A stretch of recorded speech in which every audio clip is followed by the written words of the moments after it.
Podcasting from Woodstock, Georgia, welcome to Soul Solutions, a show where we overcome our fears and our limiting beliefs. I'm your host, author, and certified life coach, Terry Kozlowski. Episode 54. It's simple but true. You aren't broken, so you don't need to be fixed. As a child of trauma, I believed I was broken for a very long time. Pieces of me were missing, and that I needed to be fixed. But this was a lie my egoic mind perpetuated to keep me in a constant state of fear. Yes, I was wounded. I buried parts of myself. But putting on masks and armor were defense mechanisms that helped me cope when I needed them. It didn't mean I was broken or any part of me was taken away. Remember, the ego is trying to protect you from additional harm, so it uses fear as a mechanism to keep you safe, and the ego lies to keep you afraid. I needed to understand that I was always whole underneath all the defense mechanisms, disguises, shields, and labels. Yet over the years, my soul was whispering to me sweet words of encouragement to look within. Underneath, my authentic self was patiently waiting for me to remember who I was. I took the healing journey through self-love and self-acceptance to see a different perspective than the one my ego showed me, one of wholeness instead of brokenness. The feeling of brokenness. Suffering is not brokenness, nor is it unresolved pain. I do not deny the feeling of being broken, but look at what that means. Fragmented or constricted are the definitions I want to use concerning a sense of brokenness. Cracked or bound items are still whole, aren't they? It's the sense of value we give the thing that changes. For example, when you drop a mug and it cracks, it's still whole, and most times, it's still useful. I believe wholeness is about personal well-being. Therefore, it means you are completely authentic. You are entirely yourself with others. See, wholeness is about the fullness of being you, the totality of your authentic self. So view brokenness as your authenticity being fragmented by the masks, armors, and labels you put on as defense mechanisms, or so your ego feels accepted by others. But these are pretenses that hide your authentic self.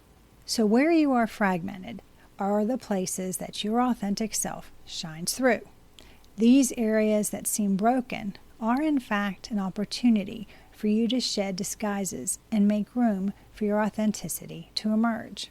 In other words, a growth spurt, a way for your soul to expand. Feeling uncomfortable because of the awareness of the need to develop and change, which the ego doesn't like. But the need for growth doesn't happen just once. It's continuous. Therefore, the feeling of brokenness may return if the egoic mind maintains control. The need to fix. No one likes to watch another suffer. This compassion causes people to want to help. Again, this is a good thing, but be careful how you address the emotional upset of another. Allow them to feel whatever they feel. Don't judge emotions as positive or negative. They are feelings that are a part of the human experience. Sometimes people need to let their emotions out. So when someone shares with you, ask them what they are seeking from you. Do they want advice, comfort, a different perspective, or are they just venting? When you ask, you aren't negating how they feel. You show you are actively listening and want to support them in a way that is beneficial to their needs. Again, no one can fix another person or change how someone feels, but sharing stories and emotions help heal from wounds when done in a loving environment. Only when emotions are let out and not stuffed or denied can armor be removed and authenticity come through. Sharing emotions is like breathing. If you hold your breath too long, there is fallout. But when someone believes they are a mistake, shame takes hold. Shame is a lie of the ego to keep you trapped in victimhood instead of shifting to survivorship. By sharing the story and the feeling of shame with someone who loves and accepts you can transform your life. This vulnerable act to communicate with another allows them to see your authenticity through your fractures. Brokenness doesn't need fixing. No one is a mistake or needs fixing. Just because others aren't acting as you want doesn't mean something is wrong with them. Maybe your perspective needs to change, or perhaps you're missing a vital piece of information that would alter your viewpoint to compassion instead of judgment. The pain my mother caused me isn't anyone else's fault, so why would it be anyone else's issue to resolve? It's not. I'm responsible for my healing journey, just like you are responsible for your healing journey. Others can help, but you have to do the work to allow your fullness of being to emerge from the depths of your anguish. Embrace the chance to grow instead of staying stuck in anger, pain, and suffering. I don't want pity when I open up and share my story of trauma. I don't want you to do anything to make my past better, because you can't. Instead, I want to be loved and accepted as I am. That's all anybody wants from another, love and acceptance. And surprisingly, it's easy to give if you allow your compassionate nature to emerge. Besides, no one can fix another. It's an illusion of the ego to keep your focus off your healing journey. All you can do is respond with love in all your interactions, and through your loving kindness, help another. My husband, Philip, didn't try to fix me. Instead, he chose to love me despite the masks and armor I wore, because he saw my authenticity shining through my fragmented self. Love is the balm for brokenness. Love is the cosmic healing salve which allows you to remove the masks and armor that keep you fragmented. When you feel accepted as you are, even in your brokenness, it gives you an ability to explore who you authentically are. It shifts your perspective in ways that transform your life. Philip could see me before I saw myself. He chose to love and accept me as I was, in pain, suffering, and very controlling. I was afraid, and yet Philip loved my messiness and took me as I was. And he continued to love me through my growth, my changes, and still accepts me as I am now, a wholly transformed, authentic version of Terry. Love doesn't fix another. It transforms. Why? Because it shifts the experience from one of brokenness to one of acceptance.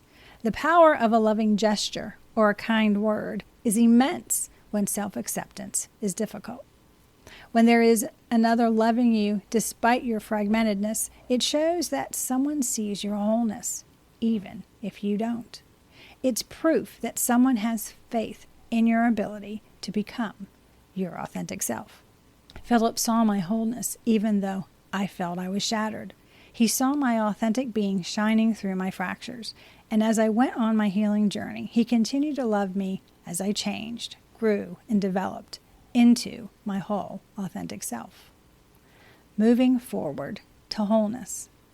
All the answers to all the questions you will ever ask are within you, but sometimes you need someone else to listen to you to figure them out. This need to communicate with others doesn't mean you are damaged, something is wrong with you, you're problematic, or that you need to be fixed. You are not broken, and you don't need to be fixed. Healing from past traumas isn't about fixing, no matter how you feel. It's about recovering your authenticity that was fractured when you put on the disguises and shields to protect yourself. These defense mechanisms to deal with fear, stress, pain, sorrow, grief, anger, whatever, aren't serving you anymore. It's time to put down all this baggage from the past and allow your authentic self to appear. You are not your past, your pain, or your problems. So please don't wear them as part of who you are. They are not your identity. Instead, make the conscious choice to heal by loving and accepting yourself so the world can see your wholeness despite any remaining fractures. Do you need help to see a different perspective of brokenness and want your authenticity to shine through? Do you want a strategy to help you overcome the ego's limiting beliefs and live a successful life? If so, please reach out to me at terrykozlowski.com and we can put together an action plan to help you create the life you desire. If you want to learn more about how Philip helped me transform by loving me, you can do so by reading my book, Raven Transcending Fear. The link is in the show notes, or you can go to raventranscendingfear.com.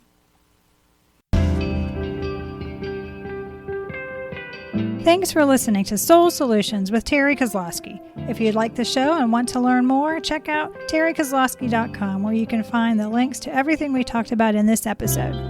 Please subscribe to the show so you'll never miss an episode as we overcome our fears and our limiting beliefs.